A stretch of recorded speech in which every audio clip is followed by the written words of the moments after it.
तो आ गए आप लोग। कैसे हो? उम्मीद करता हूँ कि सब ठीक ही होगा। और अगर सब ठीक नहीं भी है तो महादेव के इस संदेश को सुनकर सब कुछ एकदम मंगलमय हो जाएगा। नमस्कार दोस्तों, साम सदाशिव, मैं भगवान शिव का पुत्र सदाशिव आपको नमन करता हूँ। जिस किसी भी व्यक्ति तक भगवान शिव का और माता पार्वती का ये संदेश पहुंचेगा, उस व्यक्ति की मनोकामनाओं को भगवान शिव ने स्वयं सुन लिया है। लेकिन अब उसके बदले में भगवान शिव उस व्यक्ति को कुछ बताना चाहते हैं, जो उनके असल और सच्चे शिव भक्त हैं। आपके भक्ति को भगवान शिव ने स्वीकार लिया है और इसीलिए आप तक उनका ये संदेश पहुंच रहा है। क्योंकि जिस महादेव के अनुमति के बिना पृथ्वी लोक पर एक पत्ता नहीं हिलता, उनके अनुमति के बिना आप भला उनके संदेशों का श्रवण कैसे कर पाओगे? ये संभव नहीं। लेकिन क्योंकि उन्होंने आपके भक्ति और आपके मनोकामनाओं को स्वीकार कर लिया है, तभी ये संदेश उन्होंने आप तक पहुंचाया है। अब देखते हैं कि असल में कितने शिव भक्त ऐसे हैं जो भगवान शिव के इस संदेश को पूर्ण श्रवण करते हैं, इस संदेश को लाइक करते हैं, इस नाम साम सदाशिव को सब्सक्राइब करके इसकी शोभा बढ़ाते हैं। भगवान शिव और माता पार्वती का ये संवाद कोई साधारण संवाद नहीं है। ये बहुत गहरा संवाद है और ये सिर्फ और सिर्फ भाग्यशाली व्यक्ति तक ही पहुंच सकता है। अगर आप तक ये संवाद पहुंचा है, इसी का मतलब ये है कि आप सच्चे शिव भक्त हो। इस जन्म में और पिछले जन्म में आपने बहुत पुण्य कार्य किए होंगे, तभी ये संवाद आप तक पहुंच रहा है। गरुड़ पुराण में लिखित है, कहा गया है कि ये संवाद उसी व्यक्ति तक पहुंचेगा जिसके कार्य सच्चे हो और संवाद का पूरा श्रवण करते ही उस व्यक्ति के मुख से जो भी बात निकलेंगी वो बिल्कुल सत्य होगी। वो जो चाहेगा उसे वो पालेगा। ये मैं नहीं कहता, ये स्वयं भगवान शिव ने लिखा है, कहा है गरुड़ पुराण में। तो आप अगर इन बातों को सुन लेते हैं, समझ लेते हैं, तो इस संवाद के द्वारा आपको पता चल जाएगा कि ऐसी कौन सी बात है जिसे करने मात्र से हरेक चीज़ आप तक पहुंच सकती है, हरेक बात आप तक आ सकती है और आपकी जो मनोकामनाएं हैं वो स्वयं भगवान शिव ने सुनी है। आपके मनोकामनाओं की ध्वनि स्वयं माता पार्वती और भगवान शिव तक पहुंची है। भगवान शिव और माता पार्वती के बीच हुई इस अद्भुत चर्चा का वर्णन करना वास्तव में एक बहुत बड़ा दिव्य कार्य है। यह संवाद उन शक्तियों के रहस्य का खुलासा करता है जिनका मानव मस्तिष्क और ब्रह्मांड के बीच गहरा संबंध है। एक बार कैलाश पर्वत पर माता पार्वती ने भगवान शिव से अपने मन की जिज्ञासाओं का समाधान करने का निवेदन किया। उन्हें जानने की इच्छा थी कि क्या ऐसा कोई मंत्र या साधना है जिससे असली शिव भक्त अपनी इच्छाओं की पूर्ति कर सके और अपने जीवन में हर प्रकार के दुखों और बाधाओं से मुक्त हो सके। भगवान शिव ने एक हल्की मुस्कान के साथ माता पार्वती की ओर देखा और कहा, हे पार्वती, संपूर्ण ब्रह्मांड में ऐसी कोई वस्तु या स्थान नहीं है जो अज्ञेय है। अगर कोई अपने मन और आत्मा को पूरी तरह से शांत और एकाग्र कर सके तो वो ब्रह्मांड की समस्त शक्तियों को अपने भीतर समाहित कर सकता है। ये रहस्य साधारण दृष्टि से आवश्यक अदृश्य है, परंतु साधना और ध्यान से इसे प्रकट किया जा सकता है। मेरी ये बातें भी उसी व्यक्ति तक पहुंचेगी जिसका हृदय मेरे प्रति सच्चा है। जब मैं उसकी मनोकामनाओं को स्वीकार कर लूँगा, तभी वो व्यक्ति मेरे इस संदेश तक पहुंच सकेगा और इन मंत्रों को जान पाएगा, जिससे मेरी शक्तियाँ उसके भीतर जागृत हो जाएगी। माता पार्वती ध्यानपूर्वक भगवान शिव की बातों को सुन रही थी। उनकी जिज्ञासा भी और भी बढ़ गई थी और उन्होंने भगवान शिव से निवेदन किया कि वे इस रहस्यमय शक्ति के बारे में अधिक विस्तार से बताएं। शिव ने अपनी तीसरी आंख की गहन शक्ति को थोड़ी देर के लिए संकेंद्रित किया और बोले, हे पार्वती, मनुष्य का मन और उसका मस्तिष्क एक अत्यंत शक्तिशाली माध्यम है। मनुष्य की सोच, उसके विचार और उसकी इच्छाएं सभी ऊर्जा के रूप में ब्रह्मांड में प्रभावित होती है। ब्रह्मांड स्वयं एक विशाल ऊर्जा का भंडार है जिसमें असीमित शक्तियां निहित है। अब प्रश्न ये उठता है कि कोई व्यक्ति इस असीमित ऊर्जा को अपने उद्देश्य के लिए कैसे उपयोग कर सकता है। इसके लिए एक विशेष प्रकार के साधना, ध्यान और मंत्र की आवश्यकता होती है। मैं तुम्हें एक मंत्र बताता हूँ जो इस कार्य में सहायक हो सकता है। ये मंत्र केवल उन्हीं के लिए कारगर होता है जिनका मन पवित्र है और जिनकी आत्मा में किसी प्रकार का कोई छल कपट नहीं। माता पार्वती शिव की बात सुनकर मंत्र को जानने के लिए और भी उत्सुक हो उठी। शिव ने गहरे ध्वनि में ओमकार का उच्चारण किया और आगे कहा, हे देवी, ये मंत्र महामंत्र है। इसे केवल वही व्यक्ति प्राप्त कर सकता है जिसने स्वयं पर विजय प्राप्त कर ली हो और जो अपने हृदय में अद्वितीय श्रद्धा और भक्ति का संचार कर सके।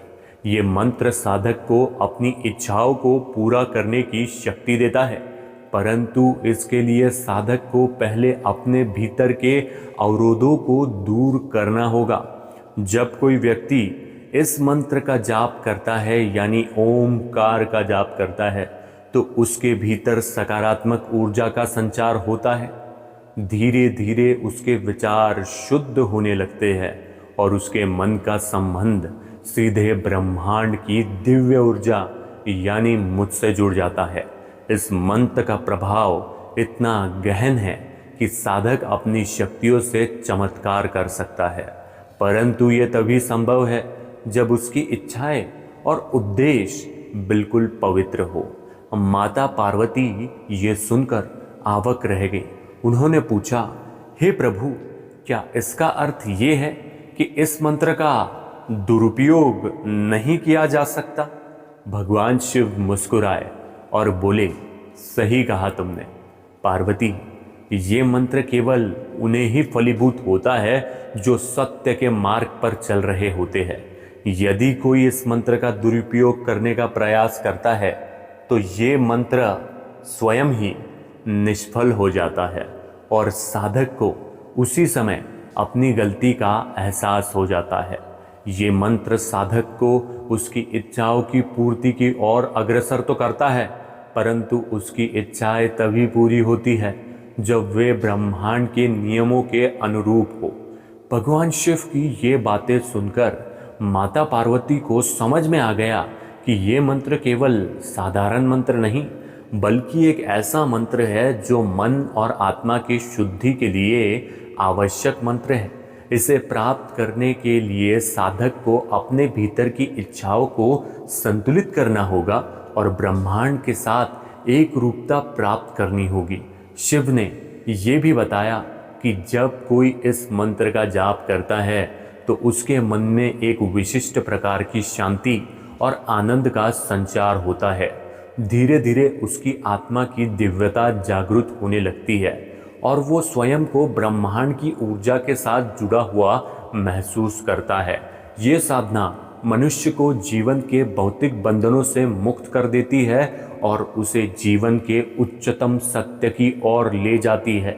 शिव ने इस मंत्र को गुप्त रखने का भी निर्देश दिया, क्योंकि इसे केवल उन्हीं को दिया जा सकता है जो इसे धारण करने के योग्य है, और इसीलिए ये बात आप तक पहुंच पा रही है क्योंकि आप बिल्कुल योग्य हो। माता पार्वती ने भगवान शिव के चरणों में प्रणाम किया और इस दिव्य ज्ञान को अपने हृदय में संजो कर रखा। भगवान शिव की उपस्थिति में माता पार्वती मंत्र के प्रभाव और इसकी गहराई को समझने की कोशिश कर रही थी। उन्होंने भगवान शिव से निवेदन किया कि वे उन्हें विस्तार से समझाए कि कैसे एक सच्चा शिव भक्त इस मंत्र के माध्यम से अपनी हर एक इच्छा को पूर्ण कर सकता है। शिव फिर मुस्कुराए और माता पार्वती को मंत्र के विभिन्न पहलुओं का ज्ञान देने लगे।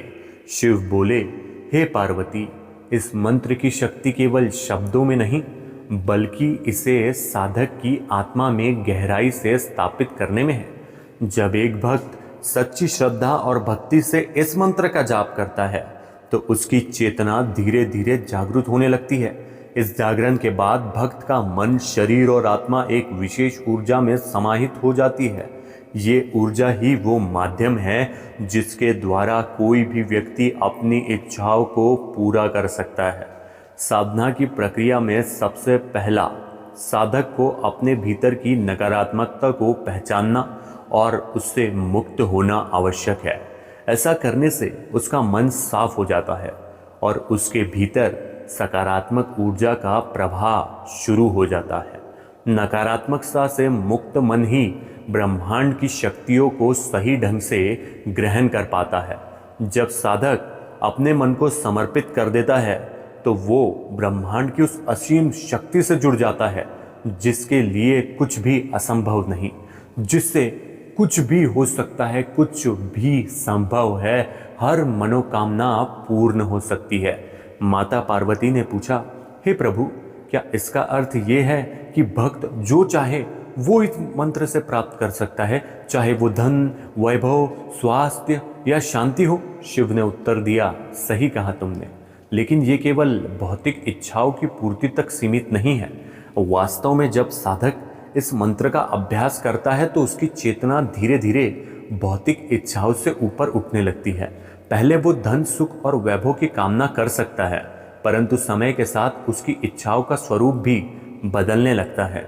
उसे इस बात का ज्ञान हो जाता है कि सच्चा सुख भौतिक वस्तुओं में नहीं बल्कि आत्मा की शांति और संतोष में है। इस मंत्र के प्रभाव से साधक का मन इतना शक्तिशाली हो जाता है कि वो अपने सभी दुखों को समाप्त कर सकता है। उसकी सारी इच्छाएं अपने आप पूरी हो जाती है क्योंकि अब वो ब्रह्मांड के साथ एक हो चुका होता है। शिव ने एक उदाहरण देते हुए कहा, मान लो एक भक्त इस मंत्र का प्रयोग अपने जीवन में सुख, शांति और संतोष लाने के लिए करना चाहता है। जब वो इस मंत्र के माध्यम से साधना करता है तो उसके जीवन में धीरे धीरे सारे दुख, कलेश और तनाव समाप्त हो जाते हैं। उसकी आत्मा में एक अनोखी शांति का संचार होने लगता है जो उसे हर परिस्थिति में स्थिर और संतुलित रखती है। इस तरह उसे अपने भीतर की शक्ति का एहसास होता है और वो जानता है कि बाहरी परिस्थिति चाहे जैसी भी हो, वो अपनी आंतरिक शक्ति से सब कुछ सहन कर सकता है। माता पार्वती मंत्र की इस अनोखी शक्ति के बारे में जानकर अचंभित थी। उन्होंने पूछा, क्या असल शिव भक्त इस मंत्र से असाधारण चमत्कार भी कर सकता है? शिव ने उत्तर दिया, हाँ पार्वती, लेकिन ये चमत्कार साधक के आंतरिक विकास का परिणाम होते हैं। उदाहरण के लिए एक भक्त जो इस मंत्र के प्रभाव में साधना करता है, उसकी सोच और समझ इतनी विकसित हो जाती है कि वो जीवन में बड़ी से बड़ी समस्याओं को आसानी से हल कर सकता है। उसकी मानसिक शांति इतनी प्रबल हो जाती है कि वो किसी भी असाधारण स्थिति में भी अपनी बुद्धि और विवेक को स्थिर रखता है। उसकी इच्छा शक्ति इतनी मजबूत हो जाती है कि वो जीवन में किसी भी कठिनाइयों का सामना कर सकता है और अपनी हर कामना को पूर्ण कर सकता है। भगवान शिव ने आगे बताया, ये मंत्र भक्त को आत्मज्ञान की ओर भी ले जाता है। जैसे जैसे साधक मंत्र का अभ्यास करता है उसकी चेतना धीरे धीरे ब्रह्मांडीय चेतना में विलीन होने लगती है। उसका मन और आत्मा इतने शुद्ध हो जाते हैं कि वो अपने भीतर एक दिव्य शक्ति का अनुभव करने लगता है। ये शक्ति उसे अपने अंदर और बाहर की दुनिया को समझने में सहायक होती है। उसे यह अनुभव होता है कि उसकी आत्मा का संबंध केवल इस जीवन या इस शरीर तक सीमित नहीं है बल्कि वो अनंत और असीम है। इस प्रकार वो अपने जीवन के वास्तविक उद्देश्य को पहचानने में सफल हो जाता है। शिव जी ने ये भी बताया कि इस मंत्र के प्रभाव से साधक के जीवन में एक अद्भुत समर्पण और आस्था का संचार होता है। ये आस्था उसे भगवान के प्रति और अधिक समर्पित बनाती है और उसकी भक्ति को और गहन बना देती है। जब साधक पूरी तरह से भगवान शिव के प्रति समर्पित हो जाता है, तब भगवान स्वयं उसकी इच्छाओं को पूर्ण करने में सहायक होते हैं, क्योंकि उसकी इच्छाएं अब उसकी नहीं रहती, स्वयं मेरी बन जाती है। उसकी इच्छाओं को पूरा करने में मैं हमेशा उसके साथ चलता हूँ। उसके भक्ति के परिणाम स्वरूप भगवान शिव उसे मनोवांछित फल प्रदान करते हैं, क्योंकि भगवान हमेशा अपने भक्त की सच्ची भक्ति का सम्मान करते हैं। भगवान शिव ने अंत में माता पार्वती से कहा, हे पार्वती, ये मंत्र एक साधक के जीवन में वही परिवर्तन ला सकता है जो वो स्वयं चाहता है, परंतु ये केवल तभी संभव है जब वो अपनी आत्मा से जुड़ा हो, अपना मन को नियंत्रण में रखता हो और जीवन के प्रति सच्ची श्रद्धा और भक्ति रखता हो। ये मंत्र साधक को अपने भीतर की शक्तियों को जागृत करने का एक बहुत बड़ा साधन है और अपने भीतर होने वाली वास्तविक स्वरूप की पहचान भी साधक को हो जाती है। माता पार्वती ने भगवान शिव के प्रणाम किया और उनके द्वारा दिए गए इस दिव्य ज्ञान को अपने मन में संजो लिया। इस प्रकार ही भगवान शिव ने बताया कि मैंने तो तुम्हारी इच्छा का स्वीकार कर लिया है, लेकिन अब तुम्हें बस ओम नमः शिवाय ओमकार का मंत्र का जापन करना है। इस प्रकार भगवान शिव ने ये अनमोल रहस्य माता पार्वती को सौंपा, जो कि हर सच्चे शिव भक्त के जीवन में उसकी इच्छा को पूरे करने में एक अद्भुत साधन बन सकता है। इसी के साथ आज के लिए इतना ही। सांब सदाशिव अर्पण।